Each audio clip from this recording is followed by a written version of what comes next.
Oi, pessoal! Hoje vamos estudar a linha elástica, que é uma função que descreve a deformação em cada ponto de um elemento estrutural. Na engenharia, é essencial entender como uma estrutura se deforma quando submetida a carregamentos. E a linha elástica ela surge justamente para isso. Ela vai nos ajudar a representar de forma matemática os deslocamentos ao longo do elemento, permitindo prever o comportamento da estrutura com mais clareza. Hoje vamos entender melhor como ela funciona nesse vídeo. Para começar, vamos imaginar a seguinte viga engastada com uma força de 1 kN que eu vou aplicar aqui no lado direito. Como vocês podem imaginar, a viga ela irá se deformar da seguinte forma.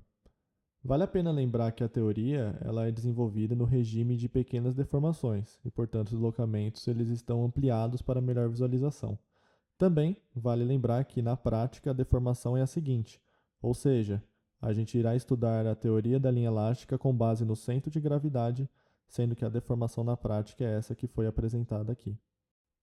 Porém, como podemos determinar a medida desse deslocamento? Para isso, precisamos definir primeiramente como que esse deslocamento será medido. Vamos retornar a viga a seu estado indeformado e vamos aplicar o seguinte eixo. Um eixo que vai ficar na origem da viga, ou seja, no engaste, com o eixo x apontando ao longo da viga e o eixo y esteja apontado para baixo simplesmente por convenção. Agora imagine, por exemplo, voltando ao nosso problema original, que queremos determinar esses deslocamentos a cada metro nessa viga de 4 metros ao todo.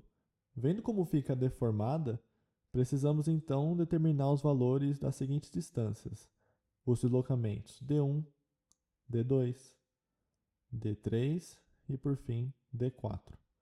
A pergunta que resta é: como determinar o valor desses deslocamentos? E a resposta que vamos ver nesse vídeo é usando a linha elástica.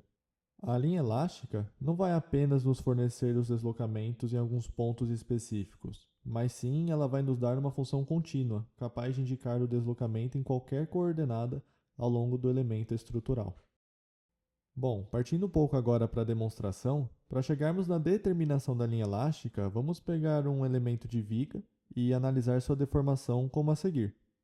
Ou seja, vamos pegar uma visão aproximada do elemento de viga que estamos estudando e vou colocar aqui em cima a posição indeformada e embaixo a deformada. Vamos definir também uma função v de x que nos dá o quanto o elemento estrutural deslocou no eixo y.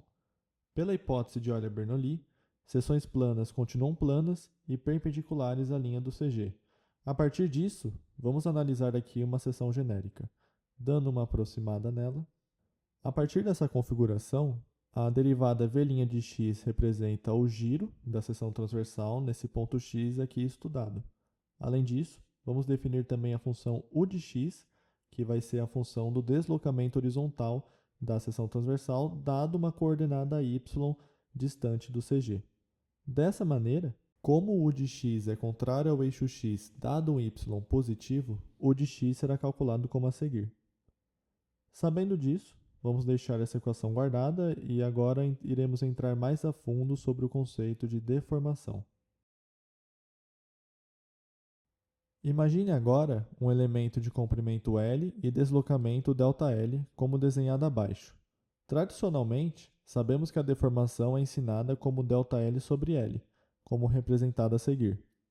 Podemos também definir aqui uma função de deslocamento horizontal U de L, para descrever esse mesmo ΔL. Relembrando a fórmula que deixamos guardada para o deslocamento horizontal da seção de uma viga, vamos agora trabalhar com as duas equações. Na equação à direita, vale notar que essa fórmula só funciona para barras em que a deformação é constante ao longo de todo o elemento. Mais precisamente, a deformação de um eixo é definida como a derivada da função deslocamento em função desse mesmo eixo. Derivando em nossa outra equação em relação a x, chegamos à seguinte expressão. Desse jeito, juntando as equações, chegamos em uma expressão para a deformação horizontal em função do deslocamento vertical e a posição em relação ao centro de gravidade.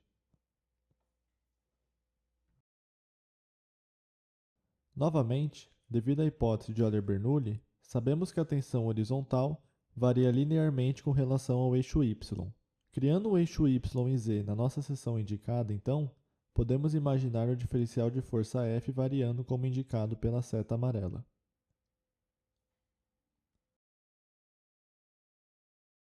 Adotando o sentido positivo para o momento MZ como a seguir, a variação de tensões na seção pode ser representada dessa maneira, ou seja, com a parte das fibras inferiores tracionadas, ao mesmo tempo que as fibras superiores estão sendo comprimidas.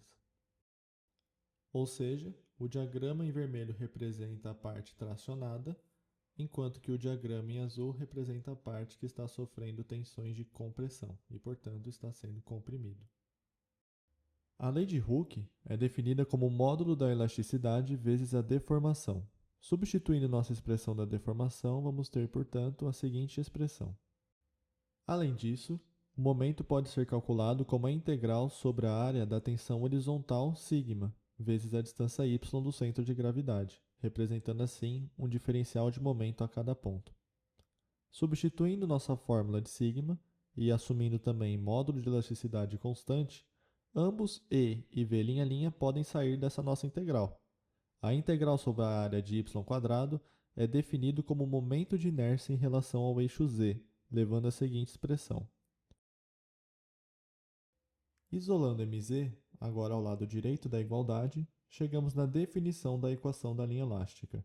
Tradicionalmente, o momento em z é simplesmente chamado de m de x, assim como z fica somente i.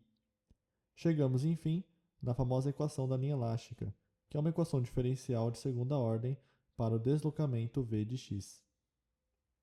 Terminada a demonstração, no próximo vídeo, iremos ver como aplicar a linha elástica na resolução de um exercício.